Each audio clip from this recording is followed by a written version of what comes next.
Olá, tudo bem? Vamos a mais uma aula de cálculo.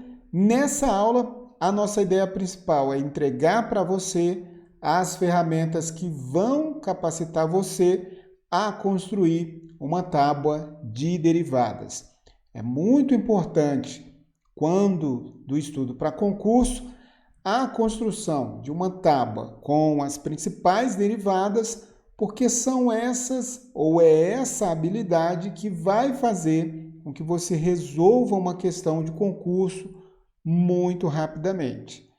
É preciso, então, partir da definição técnica de derivação, construir algumas regras de derivação a fim de que possamos, então, operacionalizar uma tábua de derivadas que será útil para a resolução de exercícios.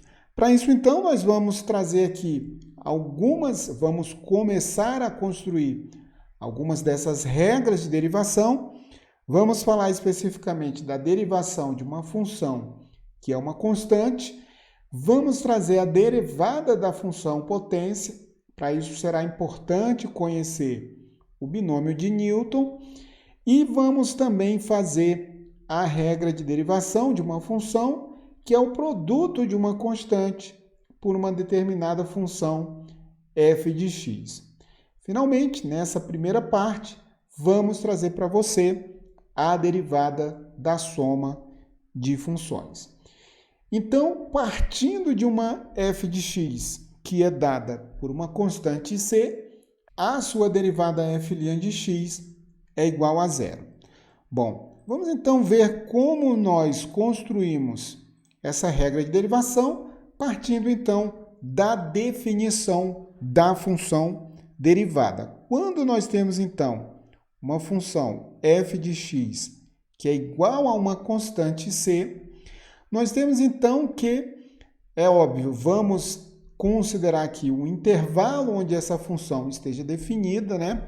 Vamos partir, então, para a definição da função derivada e vamos escrever o seguinte, olha só, isso aqui é igual ao limite quando ΔX tende a zero de f de x mais o ΔX menos o f de x, tudo isso dividido por ΔX. Então, veja só, f' de x, por definição direta, esse limite aqui vai ficar escrito da seguinte maneira, olha só. A função f de x mais ΔX é igual a c em qualquer ponto, tendo em vista que se trata de uma função constante. Mais uma vez, aqui nós temos o c. Ficaremos, então, aqui com o c menos esse c, tudo isso dividido por ΔX. Agora fica muito tranquilo de ver que o c menos o c é igual a zero, e o zero sobre qualquer ΔX diferente de zero, né?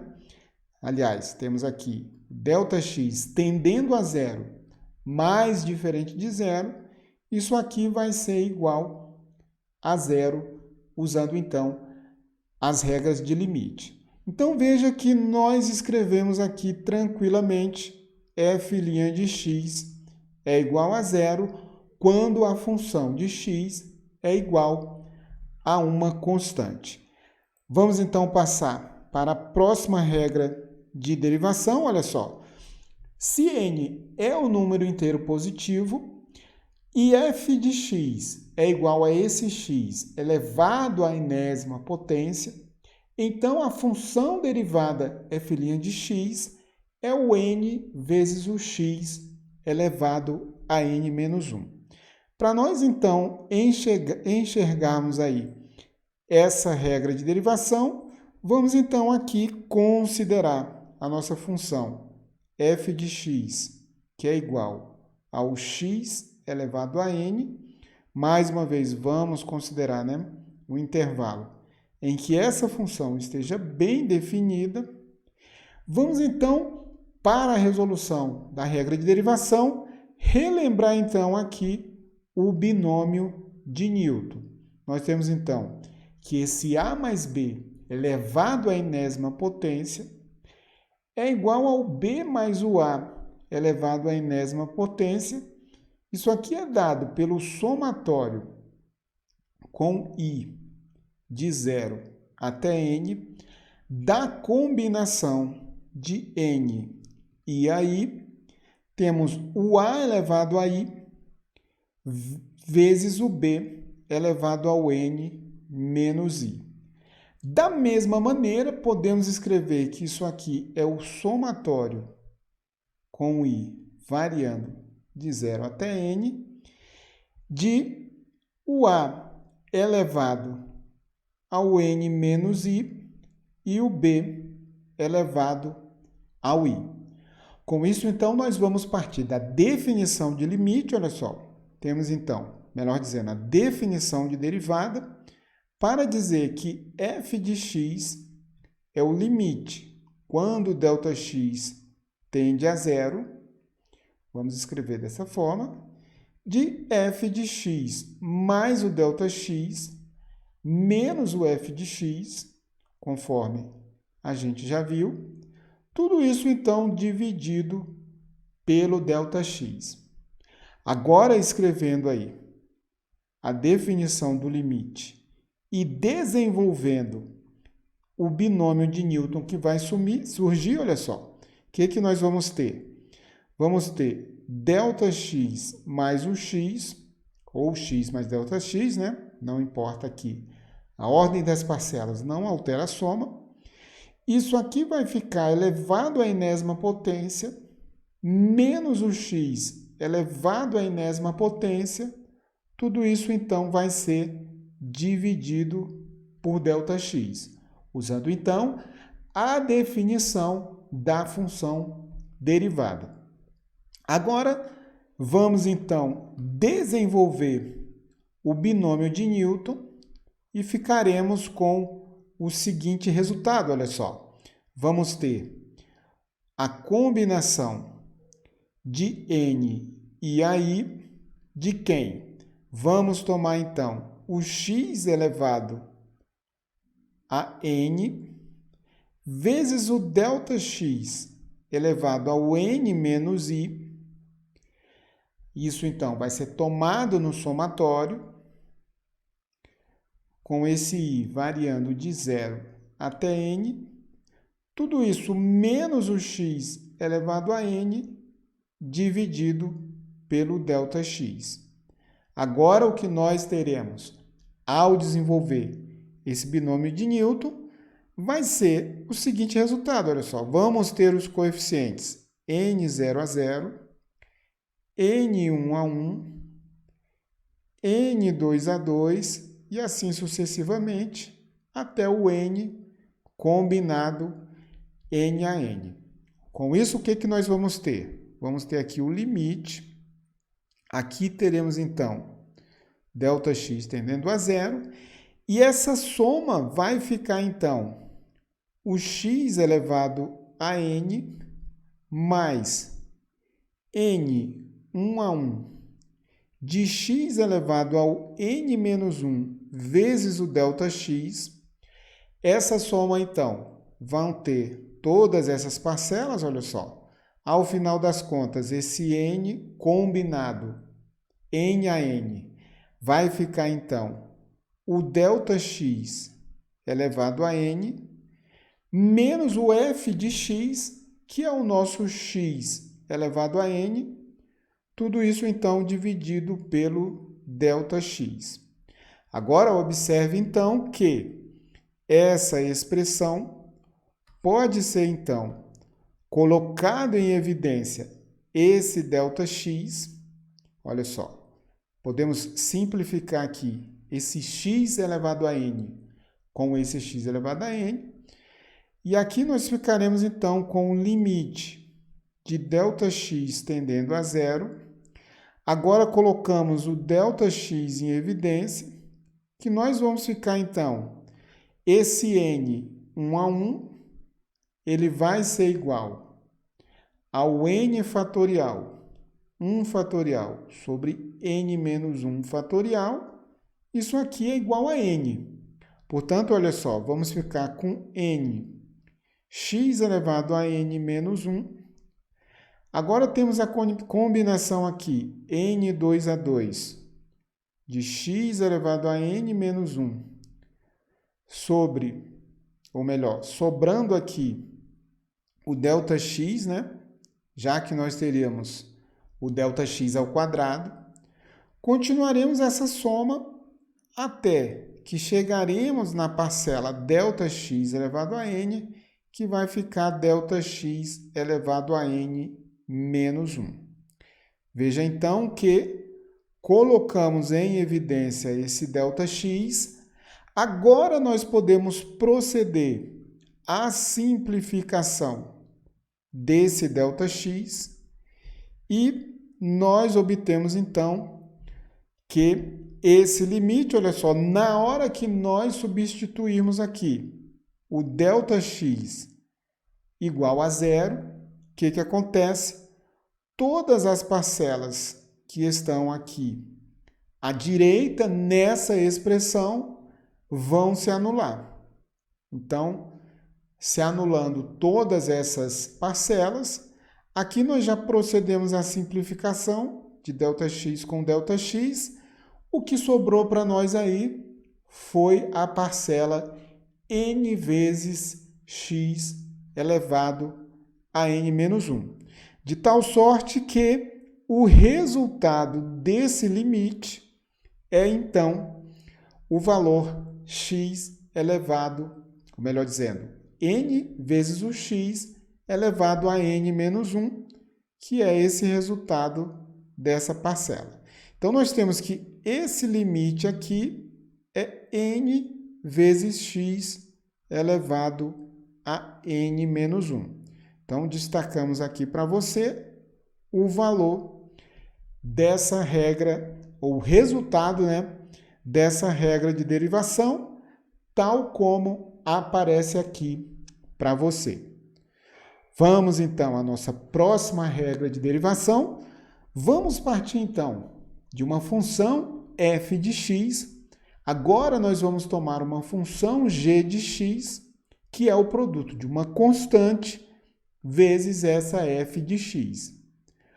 Aplicando, então, as regras de derivação, ou melhor dizendo, aplicando a definição de derivada, se f' de x existe, nós teremos, então, que a função derivada g' de x é a constante vezes essa f de x. Para nós enxergarmos, então, essa regra de derivação, vamos partir, então, aqui para a definição da função derivada. Bom, então o que acontece? Temos, então, aqui a função f de x. Temos que existe f' de x, c é uma constante, e g de x é igual a c vezes f de x. Agora, por definição de derivação, nós temos então que a g' de x é definida pelo limite, quando ΔX tende a zero, de g de x mais o ΔX menos a g de x sobre esse ΔX. O que vai acontecer agora, olha só, temos então que g de x mais ΔX, isso vai ser então c que multiplica f de x mais o ΔX. A nossa g de x, vamos escrever aqui corretamente, né, para ficar bem coerente. Isso aqui é o limite quando ΔX tende a zero. E temos então c vezes f de x mais o ΔX menos o g de x, ou a g de x, né, que é definida por c vezes f de x. Agora, tudo isso aqui fica dividido pelo ΔX. O que vai acontecer agora? Olha só, isso aqui é exatamente igual. Colocamos aqui em evidência esse c. temos aqui o produto f de x mais o ΔX, melhor dizendo, o produto de C, né, por f de x mais ΔX, menos f de x, dividido tudo isso por ΔX. Usando, então, as regras para limites, temos que isso aqui é C vezes o limite, quando ΔX tende a zero, de f de x mais o ΔX, menos f de x, tudo isso dividido pelo ΔX. Agora, o que nós temos aqui nessa expressão destacada é exatamente a definição para a função derivada de f de x. De tal sorte que, ao final das contas, nós temos aqui que esse limite é c vezes a f' de x. Veja, então, aqui a f' de x por definição.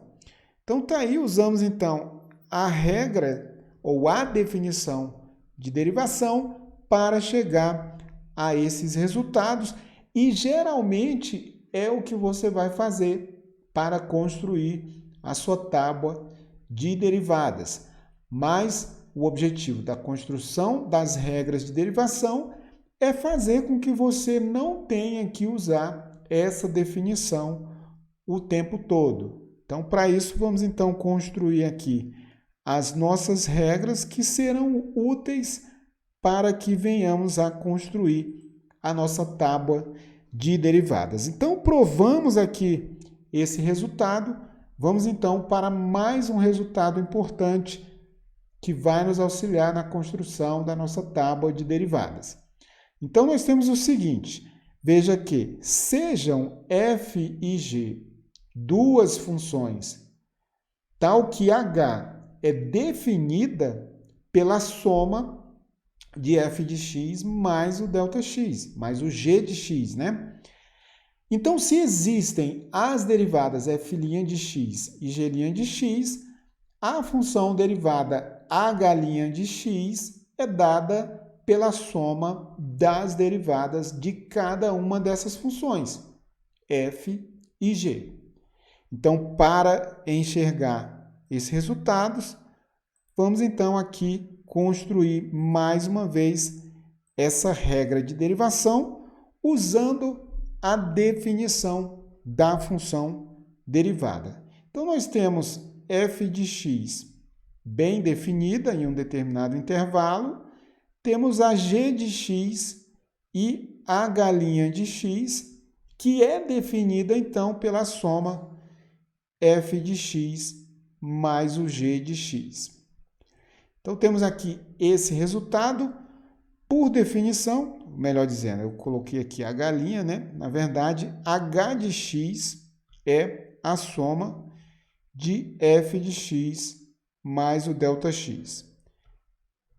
Agora sim, nós vamos usar a definição de h' de x para chegar a esse resultado. Olha só, h' de x, por definição, é o limite quando o ΔX tende para zero, de quem? h de x mais o ΔX menos h de x sobre ΔX. Agora, o que nós fazemos, então, é usar a soma definindo, então, a função h de x. Olha só, h de x mais ΔX é f de x mais g de ΔX. O que acontece agora? H de x mais ΔX vai ser f de x mais o ΔX, mais o g de x mais ΔX, agora menos h de x, que vai ser, então, o f mais o g de x, olha só. Temos aqui essa definição. Tudo isso fica, então, dividido por ΔX. O que nós fazemos agora é um rearranjo dessa expressão. Teremos, então, limite quando ΔX tende a zero. Veja, então, que eu posso escrever agora, olha só, f de x mais o ΔX menos o f de x mais g de x mais ΔX menos a g de x. Tudo isso aí fica, então, dividido por ΔX. Posso escrever dessa maneira aqui, olha só, sobre ΔX e sobre o ΔX. Então, veja que nós temos aqui essa expressão. Pelas regras de limites, temos, então, que isso aqui é o limite, quando ΔX tende a zero, de f de x mais ΔX menos f de x, tudo isso sobre ΔX. Agora, nós temos aqui mais o limite, quando ΔX tende a zero, de g de x mais o ΔX menos a g de x, tudo isso dividido, então, pelo ΔX. Note, então, que, partindo de uma função h de x, que é definida pela soma de f de x mais g de x, temos que a derivada h' de x vai ser igual a f' de x mais g' de x. Temos, então, aqui mais essa regra de derivação que vai nos ajudar, então, a construir a nossa tábua de derivadas. Então, temos aqui esses resultados. Vimos, então, que a derivada da soma de funções é a soma das derivadas, né?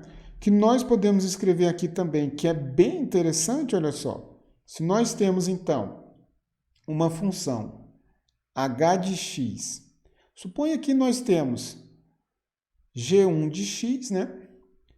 g2 de x e assim sucessivamente até uma enésima função de x.